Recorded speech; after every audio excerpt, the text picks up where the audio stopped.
this. God damn. You're my fucking hero. I don't even know what to say. Fucking you. I just don't want to hear charade anymore.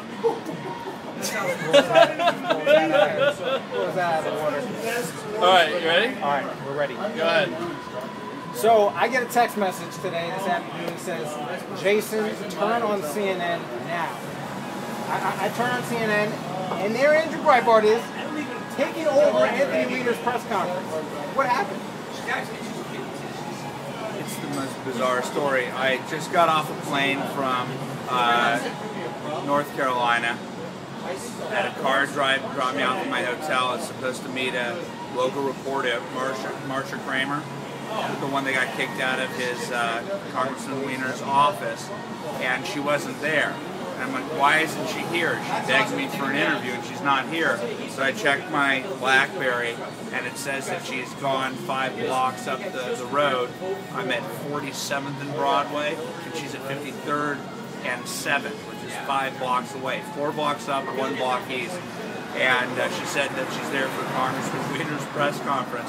So I'm thinking to myself, wow, I can't believe I'm in about a 3-minute, 5-minute walk to Congressman Weiner's press conference, and it's a half hour from now. So I just went upstairs, put some water on my face because I've been traveling all day, and I said, okay, I'm going to go to the conference with no agenda in mind. And I just walked into the room, realized my number one concern was that my BlackBerry had run out of power, so I kept looking for a place to charge my phone in a room when people were trying to plug in their equipment everywhere, so there was no place to find it. And somehow a bunch of people noticed who I was, and then you can see in the New York Times today that they were all surrounded.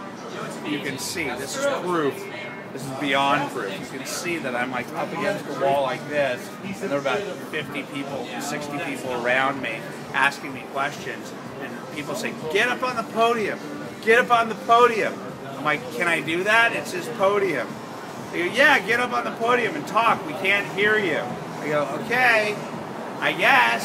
And I went up there, and I talked for about 15 minutes, and I thought, well, obviously, it didn't dawn on me that this was live television. It did not dawn on me this was live television. I thought that maybe some people would record and some people would take notes, but I had no idea. Why would they cut to live coverage on network and cable news? It didn't make sense to me. They were simply waiting for people to say Weiner's at the podium, and so that communication, I had no idea would go as broad as it did. And so when I got off the podium, Andy was like, I need to talk to you live. And so the conversation was about my live press conference. But you weren't just answering questions. I'm watching you just berate the media for not doing their job. Well, that's what I do for a living. That's what I do for a living. So the media can't spin this one anymore. No, but I mean, it was 10 excruciating days of me being blamed for savaging the girl that I chose not to name her name. It was 10 excruciating days of being called a hacker. And I kept wondering, is there anyone there?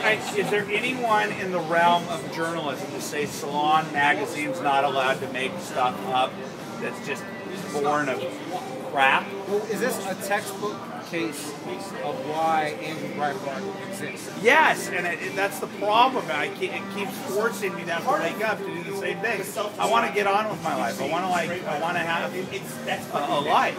But every day I wake up and I see this paradigm of an unfair media that constantly, instinctively goes after the messenger. It constantly, instinctively goes after the good guy. Constantly stands up for the blatantly bad guy. I don't know how it got this way. I mean, I do. I wrote a friggin' book on it, but I can't believe that we live in this science fiction novel. Isaac Asimov could not have envisioned this. George Orwell could not have envisioned this. These people have no moral compass, they have no ethical compass, and they attack the people who tell the truth, and they support the people who are the bad guys. And it's fun to have comeuppance and vindication in such a public venue like that by mistake. That was by mistake. The book is Righteous Indignation, which if you haven't read, you got to pick it up. Breitbart, appreciate what you do, brother. Thank you very much. Seriously. Thank you. Everything.